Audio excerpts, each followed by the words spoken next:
one of several developments at the G7 this weekend in Japan has been a decision by the United States to let allies supply Ukraine with advanced fighter jets, including American-made F-16s. Let's go live to the Ukrainian capital, Kyiv. Rob Potter joins me. He's the founder of Internet 2.0. He's also an advisor to the Ukrainian government and defence force. Rob, thanks for your time. How significant is this development for the Ukrainian defence? Well, it won't make an immediate change because these planes are going to take a very long time to get here. But rebuilding Ukraine's air force is going to be absolutely vital to helping the Ukrainians reduce the number of casualties they take and increase the amount of territory that they can take without the need to destroy the cities that they're attacking. Being able to provide close air support, being able to shoot down Shahad drones and missiles is going to be a pretty significant increase in Ukrainian military capabilities. For example, in the last week, Kyiv has received airstrikes on almost every night that have been targeted at civilian targets. Being able to shoot down those drones and those missiles, which is something these planes do particularly well and significantly more cheaply than the Patriot systems that have been doing an amazing job in the city, is going to be an absolute massive addition to the defense of Ukraine. And it will significantly shorten the war and reduce Ukrainian casualties. How big is the advantage that the Russian Air Force has over Ukraine right now? So right now they're peer matched. So they're both cancelled out by each other's significant anti-aircraft capabilities, but their platforms are near peer matched. So the Ukrainian Air Force and the Russian Air Force, although different in numbers, are reasonably evenly matched in terms of individual platforms. So what Ukraine's been asking for is a capability overmatch, so that they have a quality advantage when they're taking on Russian platforms. So we've seen where the Ukrainians can really make strong advantage of these overmatches in the past. So when we gave them Javelin missiles early in the war, they were able to destroy significant amounts of Russian tanks. Now that they have HIMARS, they've been able to target deep positions inside Russian military targets with incredible precision and take out Russian command and control systems that has reduced their ability to resist Ukrainian offensives in the past. So when we give them these overmatches, which we generally wait a bit too long before we go through and actually agree to give them this capability, they usually make pretty quick additions to their forces and get substantial gains out of it. So Ukraine's already prepared for these advanced fighter jets. So when you travel around Ukraine at the moment, you'll see that significant amounts of the road systems have been converted into runways.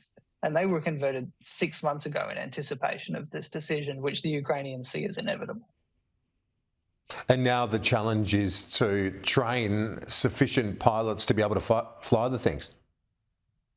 Yeah, that's right. So there's already volunteers from with experience on these platforms. So F-16, F-18, and potentially also French platforms, along with MiGs from other Eastern European countries, which are already here, other sorts of platforms that are being trained on at the moment. The UK has announced that it's going to be training Ukrainian fighter pilots. They don't actually operate F-16s, but they will be training them on advanced fighter planes. Some of those skills are pretty cross-applicable from platform to platform. But that process is already well underway. Ukrainians have been training on advanced fighter planes for many months. Right now, there's more fighter pilots available than there are platforms for them to fly in.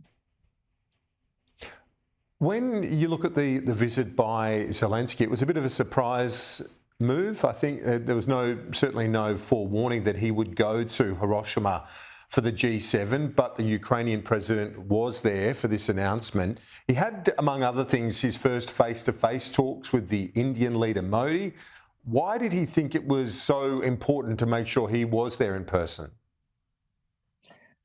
He hasn't been able to travel beyond the United States, really, since the beginning of the war, for a lot of reasons. One, he's most needed here in Ukraine rallying his people, but also he hasn't been able to get access to Asian leaders, and this provides a forum where he can meet a lot of people very quickly and then come back to Kyiv, because the relationship between him and kind of the popular engagement every day, he's on Telegram talking about what's going on the front line, whether it's good news or bad news.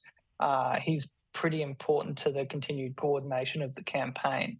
But being able to get into Asia and meet with a bunch of leaders all at once was an opportunity that was too good to pass up. Although it was still very difficult for him to get there, the French Air Force provided a plane and he still had to go around a number of countries, although China did give him the permission to fly through its airspace.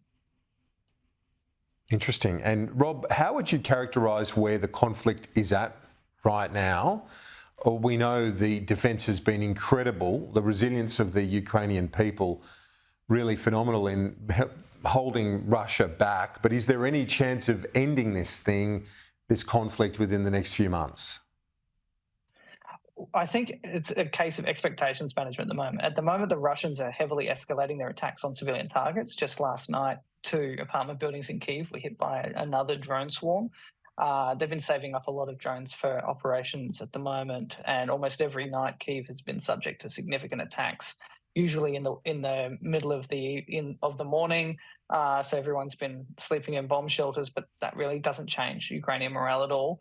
But the reality is that the Ukrainians have been given some equipment. They may not have been given enough to end the war this year. But at the moment, they're in the process of doing what's called shaping operations, where they're spreading out the Russian army with a view towards punching holes in it towards the middle of summer. Rob, thanks so much for your insights as always. We'll stay in touch with you over the coming weeks in Ukraine. Appreciate it, Rob.